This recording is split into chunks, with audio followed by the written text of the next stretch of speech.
entender um pouquinho o nosso pensamento. Você entendeu o seu pensamento? Por que você não pensa no microfone? Não pergunta. Eu não consigo entender isso, porque eu sou meu direito, não tá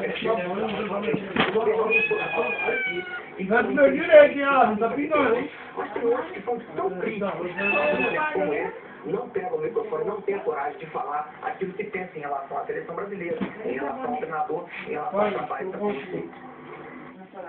Aqui não gosto, caralho! Os confrontos da Copa, por exemplo, Brasil e Itália juntos são 9 títulos de Copa do Mundo.